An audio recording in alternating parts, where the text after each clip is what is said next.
Bismillahirrahmanirrahim. Assalamualaikum warahmatullahi wabarakatuh. Innal hamdalillah nahmaduhu wa nasta'inuhu wa nastaghfiruh wa na'udzu billahi min shururi anfusina wa min sayyiati a'malina.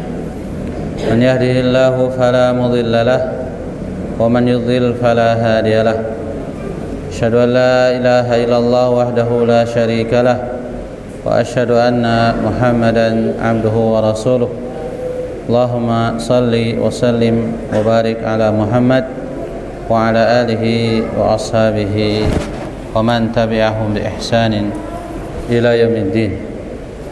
Amma ba'd. Hadirin rahimani wa rahimakumullah. Alhamdulillah, kita memuji dan bersyukur kepada Allah Subhanahu wa taala atas limpahan nikmat dan karunia-Nya, yang dengan nikmat tersebut Allah Subhanahu wa taala mengumpulkan kita di majlis yang insyaallah diberkahi ini, dan mudah-mudahan kita semuanya bisa mengambil banyak manfaat dari majlis ini. Salawat dan salam tak lupa kita curah limpahkan kepada Nabi kita, Nabi Muhammad sallallahu alaihi wasallam, yang kita baca dan kita dengarkan hadis-hadisnya di setiap ba'da zuhur. Alhamdulillah. Semoga apa yang dibacakan dan apa yang akan dibacakan menambah pengetahuan kita, dan tentunya juga bertambah amalan kita. Hadirin rahimani wa rahimakumullah, hadis yang akan kita bacakan pada siang hari ini insyaallah masih berkaitan dengan keutamaan raja. Hadis ke-442.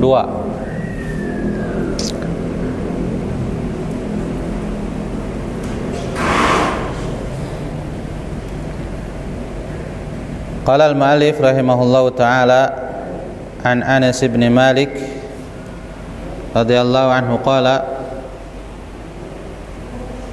Sami'tu Rasulullah sallallahu alaihi wasallam yaqul qala Allah azza wa jalla ya bani Adam innaka ma da'awtani wa rajautani ghafartu laka ma kana minka wala ubali.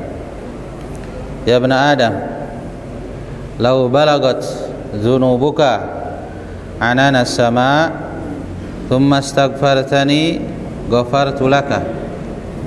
Ya ibn Adam innaka law ataitani biqurabil ardi khataya thumma laqitani la tusyrik bi syai'an la ataituka biqurabiha maghfirah. Rawahu Tirmidzi wa qala haditsun hasanun sahih. Dari Anas bin Malik, semoga Allah meridainya, beliau berkata, aku mendengar Rasulullah sallallahu alaihi wasallam bersabda, Allah Subhanahu wa taala berfirman, ya bani Adam, wahai manusia, innaka ma da'awtani wa rajautani ghafartu laka ma kana minka wala ubali. Sesungguhnya selama engkau berdoa kepadaku dan berharap kepadaku, aku akan ampuni semua dosa yang ada dalam dirimu, wala ubali, dan aku tidak peduli. Maksudnya tidak peduli seberapa banyak dosa yang kau miliki. Ya bani Adam, wahai anak Adam, Lau balagat dzunubuka ananas sama, seandainya dosa-dosamu itu memenuhi langit. Tsumma astaghfartani ghafartu laka, kemudian kau memohon ampun kepadaku, aku akan ampuni. Ya ibna Adam, wahai anak Adam, innaka law ataitani biqarabil ardi khataya, sesungguhnya engkau seandainya datang kepadaku pada hari kiamat, maksudnya biqarabil ardi khataya, dengan dosa sepenuh bumi, tsumma laqitani, kemudian engkau menjumpaiku, la tusyrik bi syai'an, dalam keadaan tidak menyekutukanku dengan apapun, la ataituka bi qurabiha maghfiratan, maka aku akan mendatangimu dengan sepenuh bumi ampunan. Hadis diriwayatkan oleh Al-Imam At-Tirmidzi. Beliau menilai hadis ini hadis hasan sahih. Hadirin rahimani wa rahimakumullah, hadis ini sebagaimana yang kita ketahui merupakan hadis kursi. Ini firman Allah Subhanahu wa taala yang tidak ada di dalam Al-Qur'an.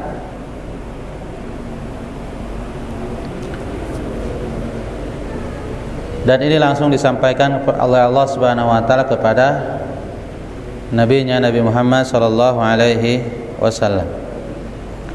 Di sini Allah Subhanahu wa taala berfirman tentang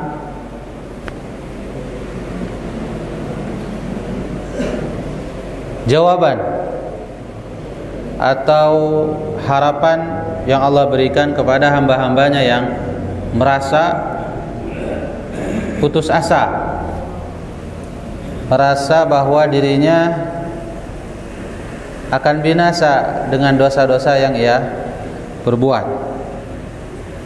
Sebetulnya kalau kita merenungkan hadis ini secara mendalam, ini sebuah pesan yang menggetarkan jiwa sebetulnya. Sebuah pesan mendalam dari Allah Subhanahu wa taala kepada hamba-hambanya. Maka Allah Subhanahu wa taala di sini memberikan harapan. Dengan hadis ini tidak boleh lagi ada yang berputus asa. Tidak harus ada lagi orang-orang yang merasa bahwa dirinya tidak akan diampuni oleh Allah Subhanahu wa taala. Di sini Allah Subhanahu wa taala ingin menjelaskan bahwa seorang hamba harus membuang jauh-jauh rasa putus asa itu. Karena Allah mengatakan, selama hambaku berdoa dan berharap kepadaku, aku akan ampuni. Dan Allah mengatakan, aku tidak peduli seberapa banyak dosa hambanya. Apakah 100, 200, 300, 400 kali dia berbuat dosa, atau lebih banyak dari hitungan itu. Ya, Allah Subhanahu wa taala tidak menyebut angka. Artinya sebanyak apapun dosa yang dilakukan oleh seorang hamba, Allah akan ampuni. Allah tidak peduli selama dia memohon kepadaku, berdoa kepadaku, Allah akan ampuni. Kemudian Allah Subhanahu wa taala dalam hadis ini memberikan perumpamaan, dan ini bukan batasan. Seandainya seorang hamba menjumpai Allah Subhanahu wa taala dengan dosa sepenuh langit, kita kalau melihat langit serasa itu tidak ada batasnya. Bahkan kita tidak tahu mana langit pertama, langit kedua, langit ketiga, langit ketujuh, yang sebelah mana. Kita tidak mengetahui dan tidak akan mengetahui mana batasan langit itu. Ketika kita memandang langit dari ujung ke ujung, gak bisa. Ya, namun Allah Subhanahu wa taala menjelaskan, seandainya dosa seorang hamba itu memenuhi langit, dan kita tahu bahwa langit itu sangat luas sekali. Ya. Apa kata Allah Subhanahu wa taala? "Tsumma astaghfartani." Kemudian engkau memohon ampun kepadaku, ghafartu laka, aku akan ampuni. Begitu juga seandainya dosa seorang hamba itu memenuhi bumi, ya, maka Allah Subhanahu wa taala akan ampuni. Ya. Jadi ikhwani fiddin rahimani wa rahimakumullah, hadis ini menjelaskan tentang sebab-sebab seseorang itu mendapatkan ampunan dari Allah Subhanahu wa taala. Sebab-sebab yang bisa mendatangkan ampunan Allah Subhanahu wa taala. Yang mana yang paling utama dalam menghapus atau mendatangkan maghfirah Allah Subhanahu wa taala adalah dengan berdoa. Ya, berdoa. Karena Allah mengatakan, "Innaka ma da'autani." Selama hamba tersebut berdoa. Allah Subhanahu wa taala memotivasi kita untuk memperbanyak doa. Dalam Al-Qur'an Allah Subhanahu wa taala berfirman, "Wa qala rabbukum ud'uni astajib lakum." Dan Rabb kalian mengatakan, "Ud'uni," berdoalah kepadaku, "astajib lakum," maka aku akan mengabulkan untuk kalian. Allah Subhanahu wa taala juga mengatakan di dalam Al-Qur'an, "Wa idza sa'alaka 'ibadi 'anni fa inni qarib." Jika hamba-hambaku bertanya tentangku, maka sesungguhnya aku adalah dekat. Ya. Biasanya ketika ada kalimat sa'ala atau yas'alunaka, Allah Subhanahu wa taala selalu menjawabnya dengan qul. Ya, yas'alunaka 'anil khamri wal maisir. Artinya ada sekelompok orang dari kalangan mukmin bertanya kepada Nabi tentang hukum sesuatu. Yas'alunaka 'anil khamri wal maisir. Mereka bertanya kepadamu tentang hukum khamar dan judi. Maka Allah mengatakan, "Qul," katakanlah wahai Muhammad. Ya. Allah memerintahkan Nabi Muhammad untuk menyampaikan hukumnya. Dalam ayat lainnya, "Yas'alunaka 'anil mahid," misalnya. Allah memerintahkan kepada nabinya untuk supaya Nabi Muhammad SAW menjawab. Kemudian dalam ayat lain, "Yas'alunaka 'anil anfal." Demikian, qulil anfal, katakanlah wahai Muhammad. Jadi ketika ada yang bertanya kepada Nabi Muhammad SAW tentang perkara-perkara yang penting, Allah Subhanahu wa taala memerintahkan Nabi Muhammad SAW untuk menjawabnya. Sedangkan untuk doa, ya, di sini, "Wa idza sa'alaka 'ibadi." Jika hamba-hambaku bertanya kepadamu wahai Muhammad, Allah tidak mengatakan qul fa innahu qarib, tapi Allah menjawabnya langsung, "Fa inni qarib," maka sesungguhnya aku adalah dekat. Sehingga tidak perlu seseorang itu ketika meminta kepada Allah Subhanahu wa taala pergi ke wali-wali. Ya, apalagi wali-wali yang sudah meninggal, apalagi wali-walinya hanya sebagai klaim semata. Ya. Allah mengatakan, "Ud'uni," berdoalah kepadaku. Allah juga mengatakan, "Ujibu da'watad da'i idza da'an," aku akan mengabulkan doa orang-orang yang berdoa kepadaku. Ya. Bahkan Allah Subhanahu wa taala akan marah kepada hamba-hambanya yang tidak meminta, tidak berdoa kepada Allah Subhanahu wa taala. Dalam hadis disebutkan, "Man lam yas'alillaha yaghdab alaihi." Siapa yang tidak meminta kepada Allah Subhanahu wa taala, Allah akan murka kepadanya. Kenapa? Karena seorang hamba itu sangat butuh kepada Allah Subhanahu wa taala. Di dalam hadis disebutkan, hadis yang lain, ya, bahwa semua hamba itu tidak ada yang makan kecuali Allah yang ngasih makan, dan seterusnya. Ya, sehingga seseorang yang tidak berdoa seolah-olah menegaskan bahwa dirinya tidak butuh kepada Allah Subhanahu wa taala. Kemudian dalam berdoa banyak hal yang perlu diperhatikan oleh seorang hamba. Yang pertama adalah dia harus berhusnuzon kepada Allah Subhanahu wa taala dan harus yakin bahwa Allah Subhanahu wa taala akan mengabulkan doanya. Nabi sallallahu alaihi wasallam bersabda, "Ud'ullaha wa antum muqinuna bil ijabah." Berdoalah kalian kepada Allah Subhanahu wa taala dalam keadaan kalian yakin akan dikabulkan doanya. Wa alamu anna Allah la yastajibu du'aan min qalbin ghafilin lahi. Dan ketahuilah bahwa Allah Subhanahu wa taala tidak akan mengabulkan doa dari hati yang lalai. Ya.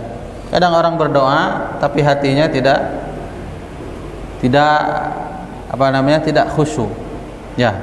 Kadang kita seperti itu mungkin, ya. Doa itu terucap tapi hati kita kemana-mana. Maka doa yang akan diijabah dan dikabulkan oleh Allah Subhanahu wa taala adalah doa dari hati-hati yang hadir, ya. Kemudian di dalam berdoa juga dia harus betul-betul yakin di dalam doanya. Jangan setengah-setengah. Ya, meminta ini malu, meminta ini sepertinya tidak akan dijawab, tidak, jangan seperti itu. Kalau sudah minta. Kalau minta mobil langsung aja katakan, saya minta mobil. Kalau saya minta kaya, silakan langsung saja minta kaya. Tidak setengah-setengah, tidak perlu syarat. Ya. Rasulullah sallallahu alaihi wasallam mengatakan, la yaqulanna ahadukum. Jangan sampai ada seseorang mengatakan di antara kalian, Allahumma ighfirli in syi'ta.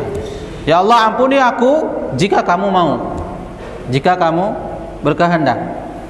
Atau Allahumma arhamni in syi'ta. Ya Allah, sayangilah aku jika engkau berkehendak. Nabi sallallahu alaihi wasallam melanjutkan, liya'zim al-mas'alah fa innahu la mukriha lahu. Kalau meminta, minta saja, tidak usah dikait-kaitkan dengan yang lain. Ya. Jadi sampaikan saja apa yang kita inginkan. Ya, jadi salah satu hal yang bisa mendatangkan ampunan Allah Subhanahu wa taala adalah dengan berdoa. Ya. Kemudian dalam hadis ini juga Rasulullah sallallahu alaihi wasallam atau Allah Subhanahu wa taala memotivasi kita untuk terus meminta ampunan dari Allah Subhanahu wa taala. Karena meminta ampunan buahnya itu tidak hanya untuk menghapus kesalahan saja, tetapi barokahnya itu akan mendatangkan hal yang lebih banyak. Allah Subhanahu wa taala berfirman, "Faqultu astaghfiru rabbakum innahu kana ghaffara." Maka aku katakan, minta ampunlah kalian kepada Allah Subhanahu wa taala, kepada Rabb kalian, sesungguhnya Ia Maha Pengampun. Apa yang akan didapatkan oleh hamba-hamba yang selalu meminta ampun kepada Allah Subhanahu wa taala? Dijelaskan dalam ayat ini, yursilis sama alaikum midrar. Allah akan menurunkan hujan. Hujan itu akan turun ke bumi. Wa yumdidkum bi amwalin wa banin. Ya, hujan itu akan turun ke bumi, menumbuhkan tanaman-tanaman, menghasilkan buah-buahan dan yang lainnya. Wa yumdidkum bi amwalin wa banin, dan Allah Subhanahu wa taala akan memberikan kalian harta dan anak, wa yaj'alakum jannatin wa yaj'alakum anhara. Allah juga akan menjadikan untuk kalian kebun-kebun dan sungai-sungai. Itu keutamaan istighfar, di mana tidak hanya terbatas kepada penghapusan dosa, bahkan akan mendatangkan rezeki berupa apa? Tadi kebun-kebun, sungai-sungai, bahkan harta. Ya, maka disebutkan bahwa ada seseorang yang mengeluhkan permasalahannya. Dia mengeluhkan kemiskinan, dijawab dengan banyak istighfar. Dia mengeluhkan tidak punya anak, disuruh juga untuk istighfar. Kenapa? Karena ayat ini. Dan dengan istighfar, Allah Subhanahu wa taala akan membukakan untuknya pintu-pintu rezeki dari langit dan bumi, dan Allah Subhanahu wa taala juga akan memberikannya keturunan dari keutamaan istighfar. Wallahu taala a'la wa a'lam bissawab. Sallallahu ala nabiyina Muhammad wa ala alihi wa sahbihi wasallam. Assalamualaikum warahmatullahi wabarakatuh.